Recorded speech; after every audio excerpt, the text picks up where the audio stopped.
Avez-vous déjà vécu en tant qu'étranger? Je vois qu'ici, il y a peu de frites, donc la question ne se pose pas. Certains parmi nous sont d'ailleurs bien placés pour le savoir. Et quand on est étranger, une question est capitale, fondamentale.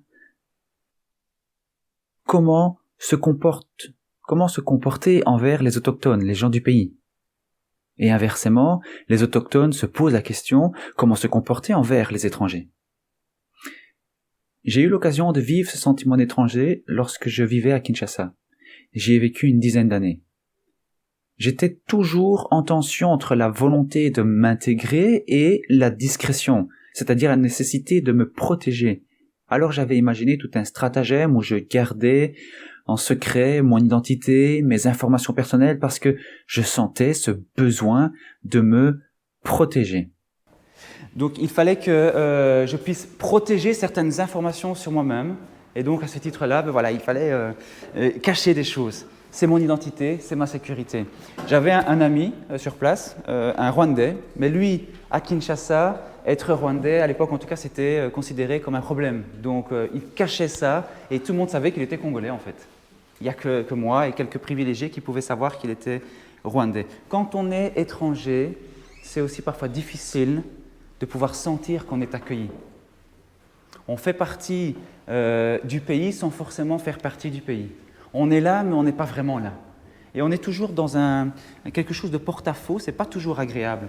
Abraham, un des personnages de la Bible, a aussi vécu comme ce sentiment, en tout cas d'étranger, pendant en tout cas la majeure partie de sa vie en réalité, puisqu'il est arrivé assez rapidement dans sa vie sur la terre de Canaan, une terre sur laquelle il n'était pas né, une terre qu'on lui dit c'est à toi, mais en même temps, il y a d'autres personnes qui habitent là, d'accord? Et donc, il a vécu ce sentiment de sale étranger quelque part, tout en ayant appris quelque chose de fondamental pour lui qui l'a beaucoup aidé, c'était la prière joker. Et c'est ce qu'on va peut-être voir ensemble ce matin. Qu'est-ce que c'est cette prière joker? Et je pense que ça peut faire écho aussi à ces 10 jours de prière qui sont déjà entamés. Alors, encore merci à Elena qui nous a conduits dans ce texte d'Abraham pendant son séjour en Égypte. Abraham qui va quitter Haran, donc c'est situé, on va dire, au nord d'Israël actuel, vers la Syrie, et puis il va descendre pour arriver dans la terre de Canaan, Israël actuel. Et donc, quand il fait ce voyage-là, en réalité, il y a une famine. Il va voyager un petit peu à l'intérieur de Canaan pendant un certain temps, on ne précise pas combien de temps, et puis il y a une famine. Ah, problème. Famine, donc il faut réagir. Et tout son clan va déménager, encore une fois, cette fois-ci encore plus au sud, c'est en Égypte. L'Égypte, à l'époque, c'était un peu la Belgique aujourd'hui dans le monde, ou si on veut, les États-Unis. C'était un pays phare. C'est bien pour nous la Belgique, c'est un compliment. Et donc voilà, lorsqu'il arrive en Égypte, à la douane, puisqu'il y avait quand même des douanes aussi à l'époque, il ne faut pas s'imaginer, c'était peut-être pas comme aujourd'hui avec des papiers, visa et compagnie, mais il y avait quand même des choses organisées. À la douane, il lui pose la question, mais voilà, tu viens d'où? Ben moi je viens de Canaan. Oui, mais tu ne parles pas le cananéen. Alors, comment ça se fait que tu ne parles pas le cananéen, mais tu viens de là-bas? Ah non, mais c'est parce qu'en fait, je viens de Haran. Ah oui, mais tu ne parles pas non plus la langue de ce côté-là. Ah non, mais c'est parce qu'en fait, je viens de Our en Chaldée, Mésopotamie encore plus loin. Donc, pour finir, c'était un brouhaha, confusion totale. Le gars, il a risqué de ne pas rentrer en Égypte. Finalement, je ne sais pas comment, Dieu a permis à ce qu'il rentre quand même. La douane, peut-être, ils ont été sympas. Ils ont peut-être vu le sourire de Sarah, pour le coup. Et ça a été jusqu'aux oreilles de Pharaon. Et voilà que Pharaon semble être intéressé par cette fameuse Sarah dont on a vanté les mérites. Sauf que, sur place, il y a des mœurs culturelles particulières. Shalom. Il y a des mœurs particulières culturelles, et Abraham le sait, c'est-à-dire que le chef local, il peut, s'il a envie, compléter sa collection de femmes dans le harem.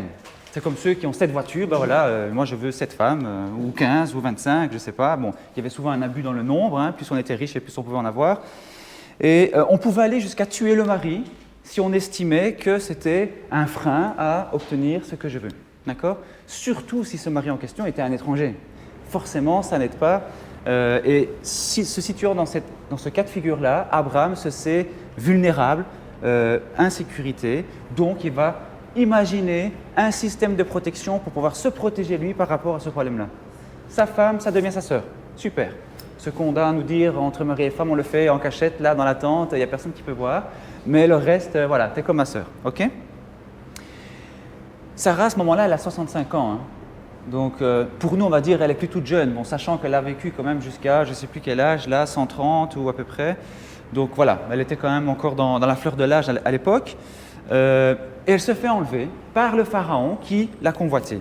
On suppose qu'il y a mariage puisque Abraham va recevoir des cadeaux. C'était un peu l'homme protecteur de cette sœur-là, supposée sœur.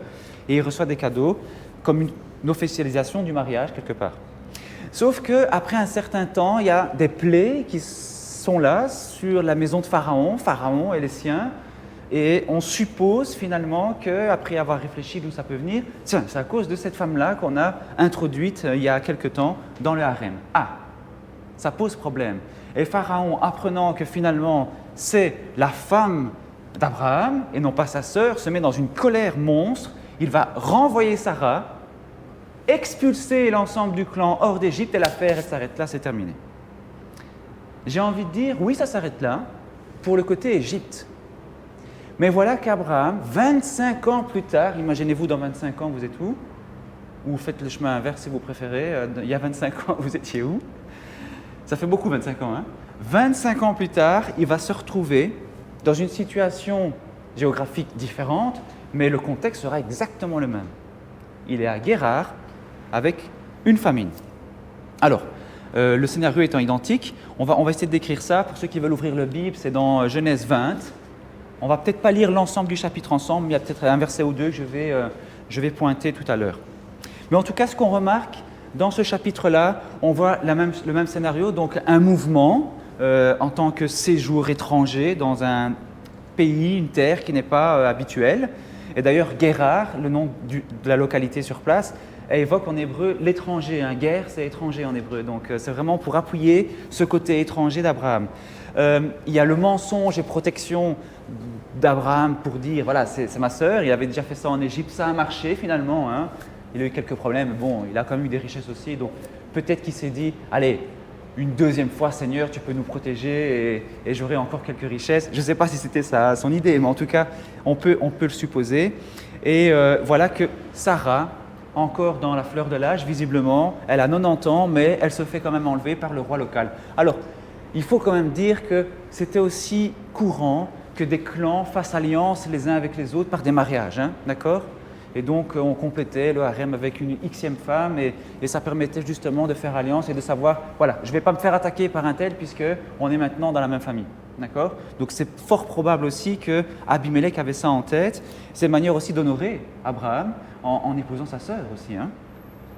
Donc, elle se fait enlever par le roi local, Abimelech, et il y a une intervention de Dieu. Et puis, à la fin, on va retourner Sarah, c'est la fin du chapitre, dans cette histoire. Alors, on se dit, est-ce que c'est possible que 2 fois de suite, bon, il y a 25 ans d'écart, d'accord, mais quand même, 2 fois de suite, on a un scénario qui est quasiment identique, quoi. À tel point que les théologiens s'en sont dit à un certain moment, en fait, non, c'est la même histoire, c'est juste qu'on a eu 2 courants qui ont écrit différemment l'histoire, avec quelques petites différences, et puis on a récolté ça, on a mis dans un seul livre qu'on a appelé Genèse, c'est fini. Oui, on va voir qu'en analysant, vous allez voir, ce n'est pas vraiment exactement les mêmes. Elles se ressemblent, mais en fait, elles ne sont pas les mêmes. Mais déjà, d'ores et je ne sais plus comment on le dit, d'ores et déjà, merci Shirley, Abraham, on peut déjà voir que c'est un homme. Ce n'est pas quelqu'un qui est représenté avec une auréole ou une triple auréole et il ne connaît pas les sensibilités. Non, c'est un homme, il est fait comme nous, avec des craintes, avec des peurs, avec des espérances, avec aussi des qualités et des défauts. Et peut-être que là, ça fait partie, pour le coup, de ses peurs, de ses défauts. Et tout ça, malgré le fait qu'il ait déjà réalisé de grandes expériences avec Dieu. En réalité, ce qu'il a connu en Égypte 25 ans plus tôt, c'est fort quand même. Qui a connu quelque chose d'aussi fort où on a délivré son conjoint comme ça de la main du roi local? Enfin, je veux dire, c'est extraordinaire quand même. Il a aussi connu l'épisode où il a été vainqueur sur plusieurs rois. C'est pas n'importe qui non plus qui va aller derrière d'autres personnes avec des armes pour pouvoir les vaincre. Voilà, il a connu des choses avec Dieu, une intimité aussi avec le Seigneur, dans le dialogue, avec des anges qui viennent le voir. Je veux dire, c'est quelque chose de fabuleux quand on vit ça. Et Abraham reste quand même comme nous, comme lui, avec ses craintes humaines. Okay? C'est un être humain comme chacun d'entre nous.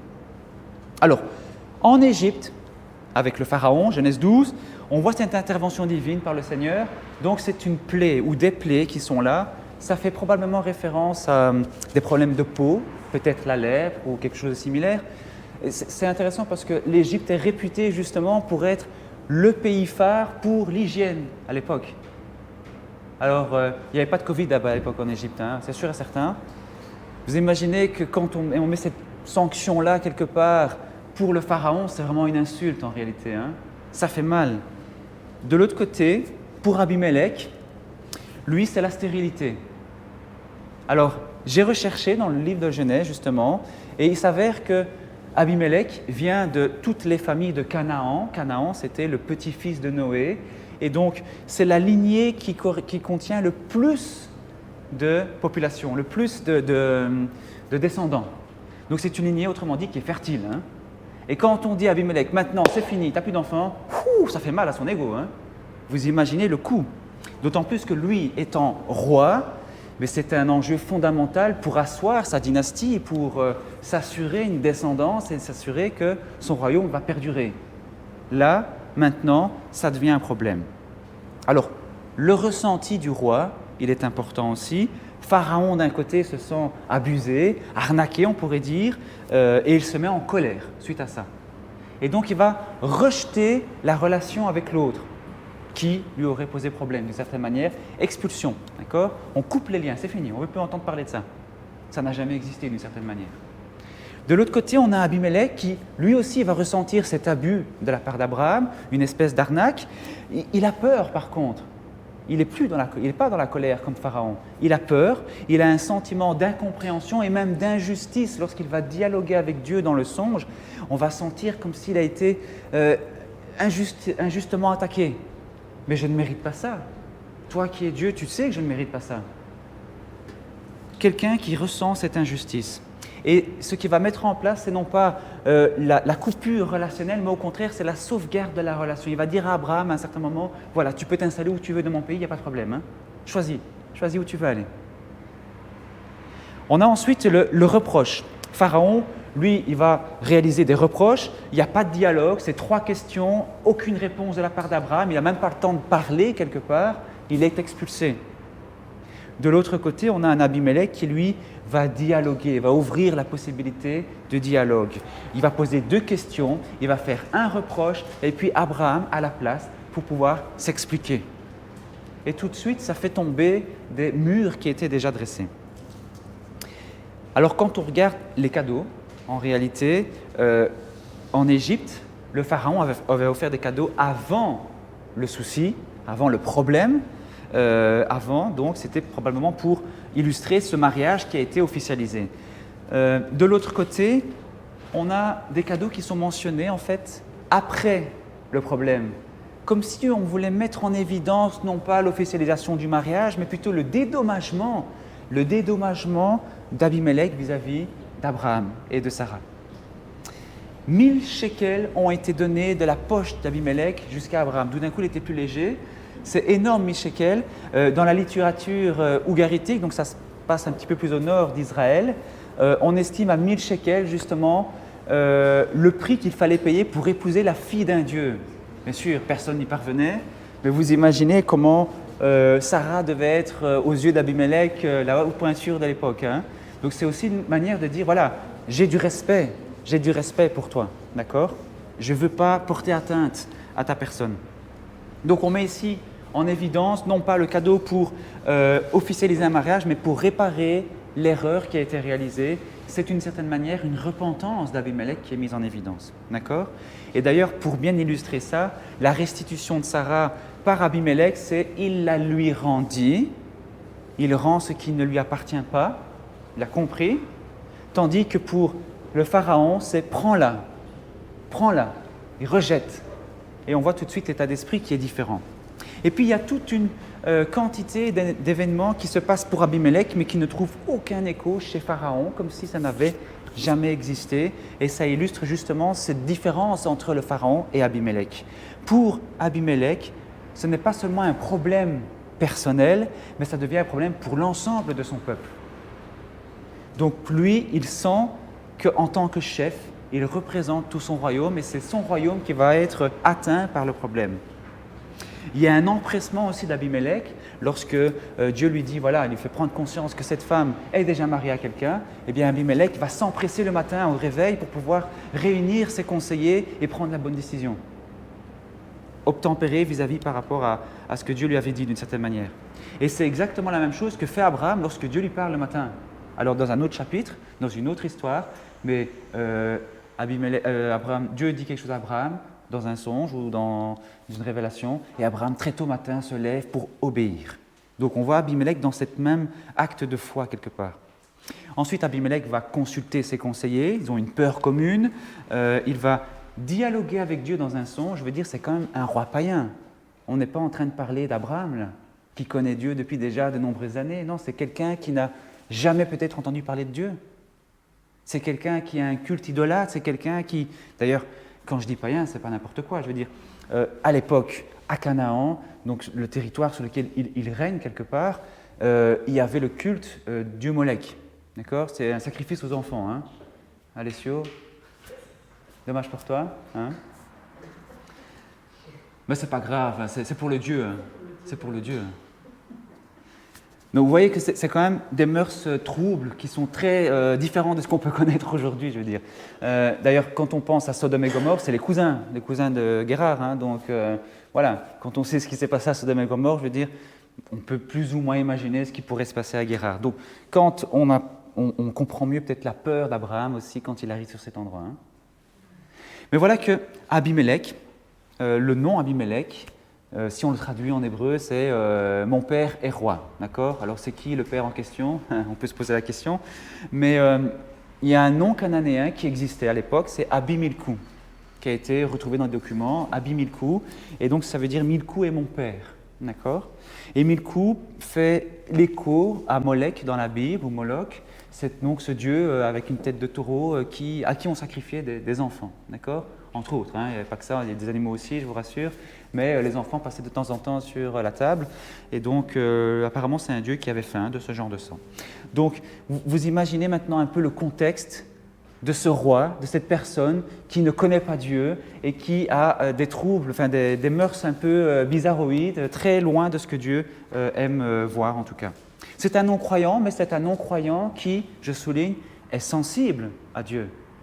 Dieu lui donne un songe, il dialogue avec Dieu dans le songe et il est sensible à ce que Dieu lui dit. C'est pas ouais, je ne te connais pas, moi c'est pas mon Dieu. Il est touché par l'esprit dans ce songe-là. Et puis il va montrer cette repentance, cette réparation concrète.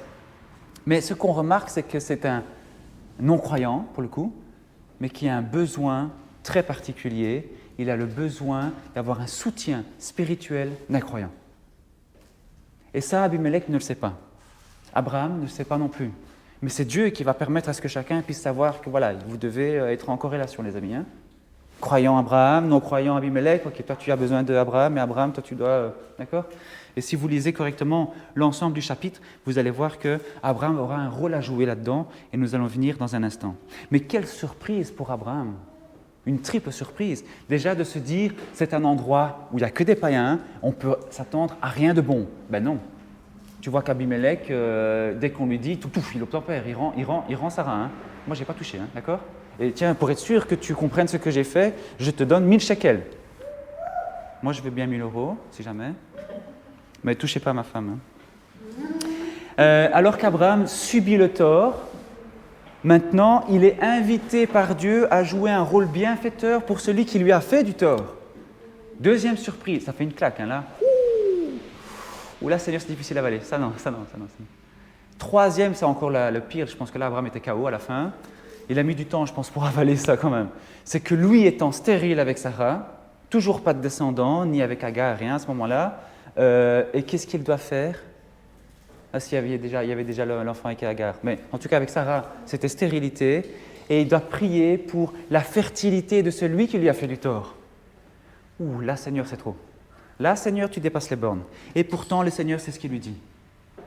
tu vas prier pour cette personne-là qui t'a fait du tort et tu vas prier pour que lui soit en bonne santé dans son problème, même si toi, tu n'es pas encore en bonne santé dans ton problème.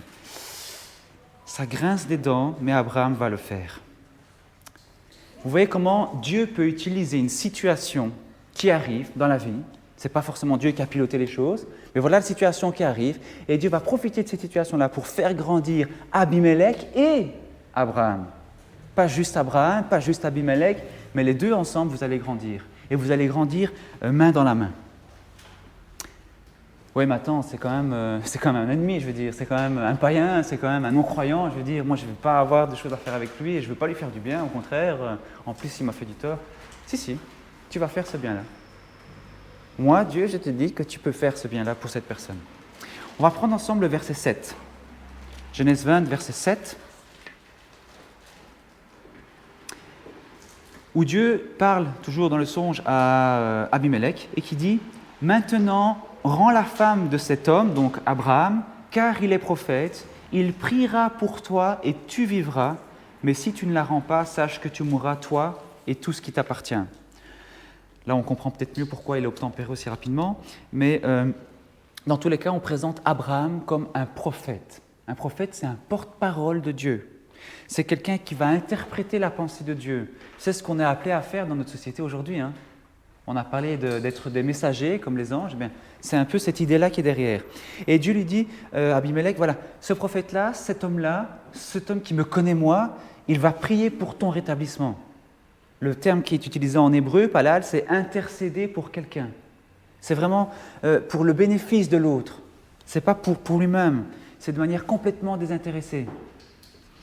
Et donc, Abraham, s'il l'avait déjà fait en réalité dans Genèse 18, 19, à l'époque de Sodome et Gomorrhe qui se fait détruire et qui va intercéder avec Dieu. Et voilà, Seigneur, s'il y en a 50, est-ce que tu vas encore détruire la ville? Oui, mais s'il y en a 40, et il descend toujours plus le niveau. Vous voyez que là, il intercède aussi, mais il y avait quand même un enjeu familial, c'était son neveu qui était là-bas, donc on peut comprendre la chose différemment. Maintenant, Dieu lui dit, tu vas intercéder, même pour quelqu'un avec qui tu n'as pas de lien familial, même pour quelqu'un qui t'a fait du tort, même pour quelqu'un qui est, soi-disant, païen. On peut mettre toutes les étiquettes qu'on veut, un mauvais, méchant, pécheur, il y en a qui aiment bien mettre des mots comme ça, mais en tout cas, quelqu'un qui ne connaît pas Dieu personnellement.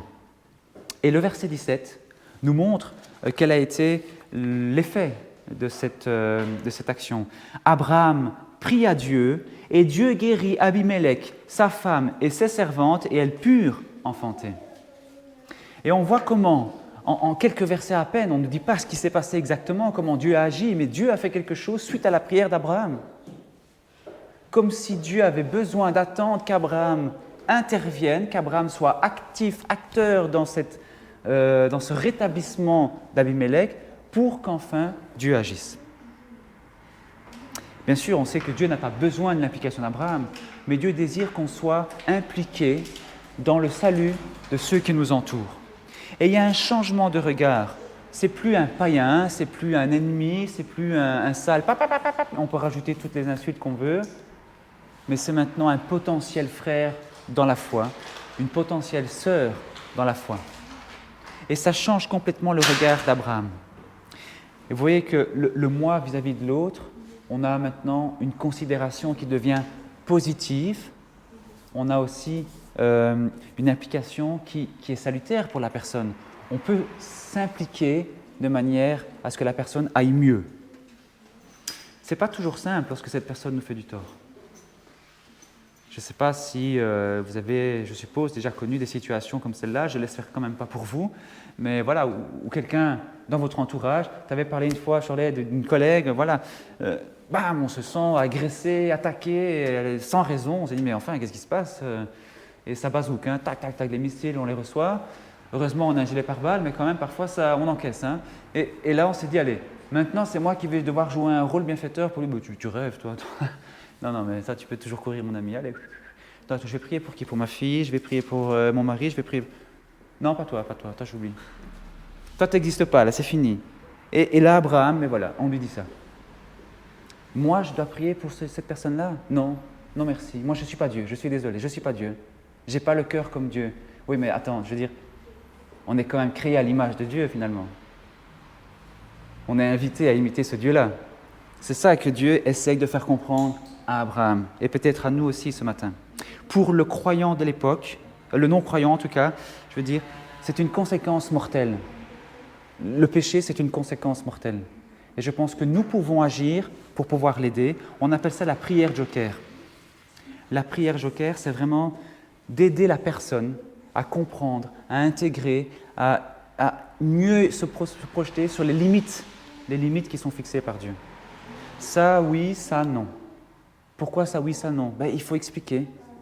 Alors peut-être qu'Abraham ne lui a pas fait un cours d'études bibliques, je ne crois pas. Mais ce n'est pas important s'il l'a fait ou pas. Dans tous les cas, Abraham a prié pour et l'autre savait qu'il allait prier pour.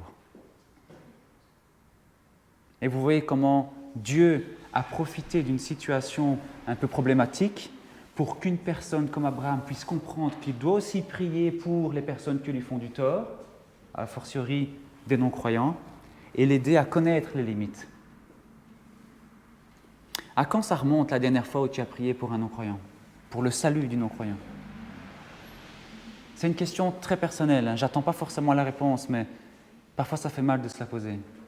À quand ça remonte la dernière fois où tu as pris le temps de prier pour le salut d'une personne que tu sais non-croyante? On prie facilement pour nous en tant que frères et sœurs, on se connaît. Ouais. Ça fait mal de se poser la question. J'ai eu la douleur aussi. Alors je sais qu'il y en a qui ont le ministère de prière et qui le font.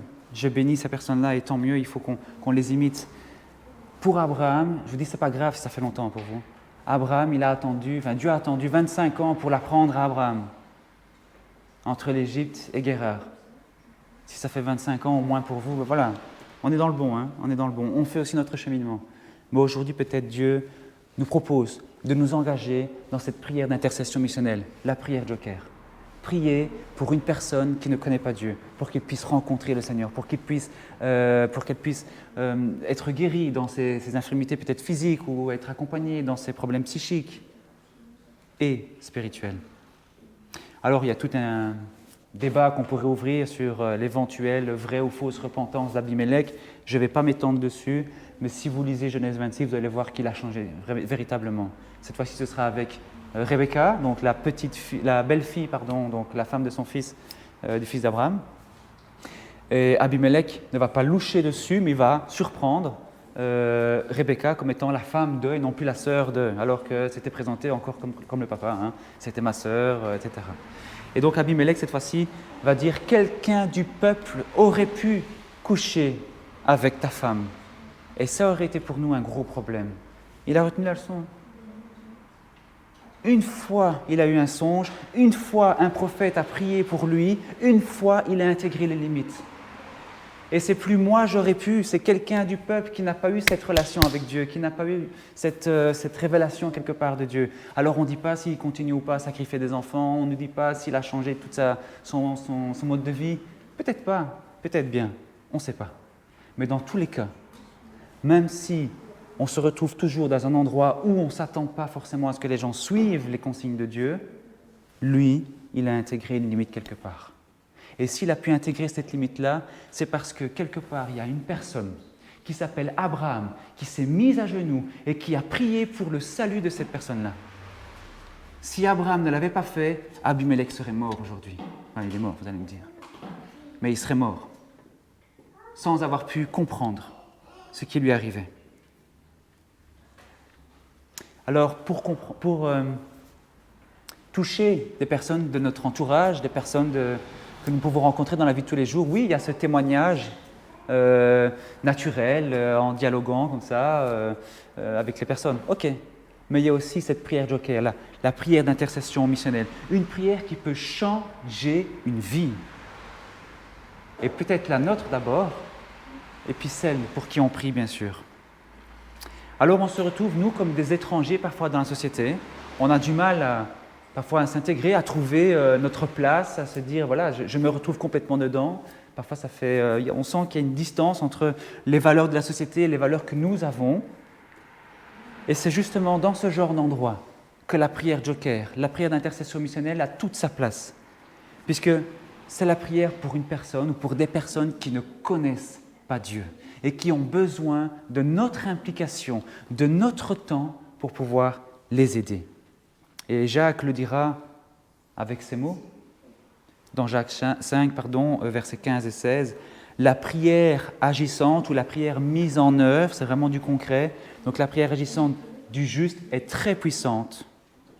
C'est une prière salutaire qui a pour objectif le rétablissement et physique, et spirituel, et psychique de la personne qui est en face de nous, qui est dans notre entourage. Je pense qu'il est temps pour nous de jouer cette carte-là, la carte Joker. Et plus on l'utilise, et c'est ça le comble, c'est plus on l'a encore dans notre jeu. C'est à toi de jouer. Tu peux passer ton tour, si tu le souhaites. Mais aujourd'hui, le Seigneur t'invite à utiliser cette carte Joker. Tu es une bénédiction pour le monde, pour la société, pour ta famille, pour ton entourage, pour ton quartier, avec cette prière d'intercession missionnelle. Et je vous invite à avoir un petit temps en prière, où chacun va prier individuellement, en choisissant une personne. On ne va pas s'étendre là sur 15, 20, 70 personnes. Une personne, vous choisissez une personne qui ne connaît pas Dieu, dans votre entourage, vous la mettez en prière pour son salut. Je vous invite à prendre ce temps-là maintenant.